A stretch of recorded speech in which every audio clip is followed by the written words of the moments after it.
Today I'm going to have a look at the new Revell Fw190F-8. I saw this at Nuremberg and I was immediately impressed. It did look a very nice detailed 1/32 scale model. It's slightly different from the preceding new tool releases, the Spitfire and the Messerschmitt 109, because it actually contains quite a lot more internal detail, and this has been reflected in the price. So here we have the instruction. Starts quite conventionally with the normal layout guide. There are going to be other variations on this kit to come by the way it's assembled. Instructions, well, the only thing I will say is they're very comprehensive, but they can also be a little bit confusing at first glance. It's one that you really need to have to sit down and read. Example of this is the engine. This is really well detailed. You've got full exhaust system, everything, which will be visible on the finished model, but because of that you are going to have to pay some time and attention. Colour callouts are to Revell's own paint range, unsurprisingly, though most of us will probably be using other brands due to its limited availability worldwide. Well, we have the fuselage half. Detail restrained is the best term, and it is there. It is very fine. I'll try and catch some of it in the light. It's going to be really hard to see, I think, but it is really nicely done. As I say, very restrained. Nice touches. The gills at the front are hollowed out. You might just want to run a scalpel blade because there's a tiny amount of flash. Also, you do have some raised detail on the rudder hinge for the door in the rudder. There is actually raised detail. Really quite acceptable in this scale, I think.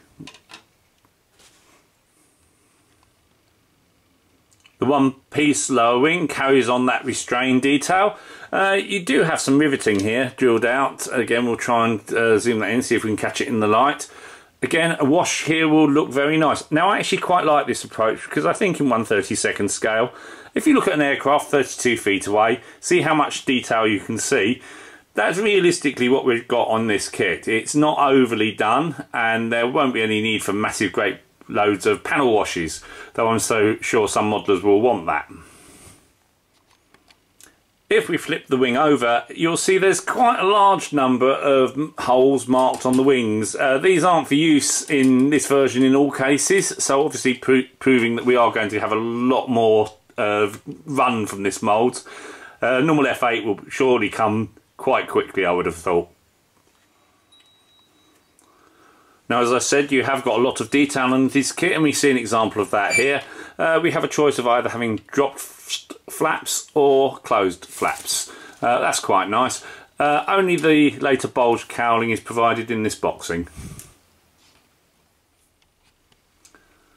Now here we have the engine sprue and undercarriage bay detail, wing spar, exhaust pipes and guns. Slide moulding has been used here. If we look at the guns, they are actually drilled out for you, so they're very nice, as are the exhausts. Now that's something I'm quite pleased to see because they're not circular, so they're a bit harder to do. Now they are a bit shallow, but a wash in there certainly will benefit, and a little bit of work with some drills might make them a little bit deeper.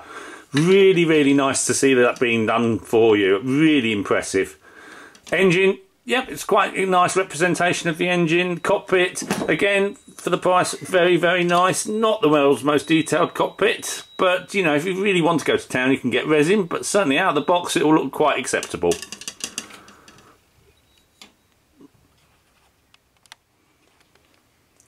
Here we have undercarriage bay details. Now, the observant among you might already notice that there are two undercarriage doors. We'll come to that a little bit later in this review as to why that's there, but you have got the undercarriage struts, choice of tail wheels.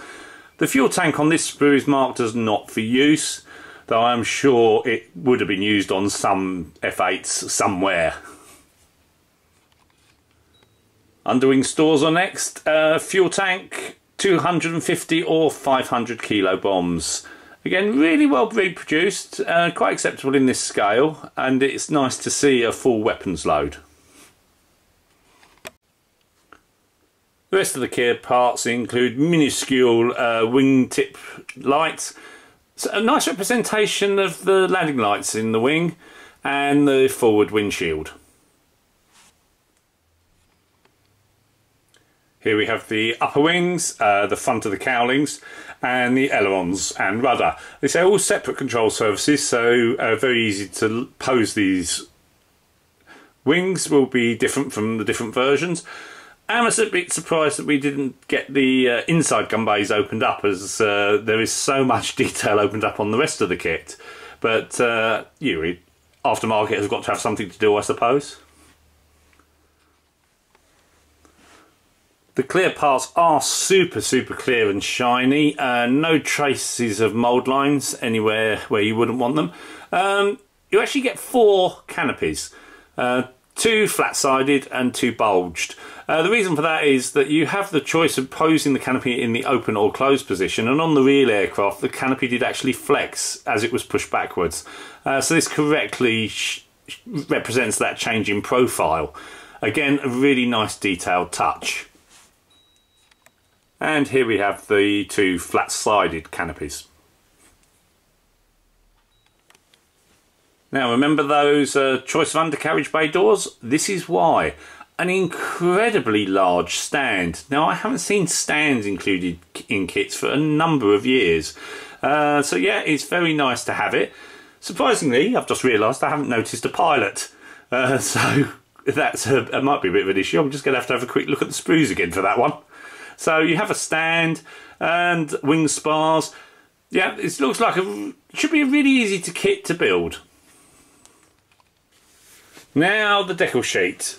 Okay, I'm a bit of two minds with this one.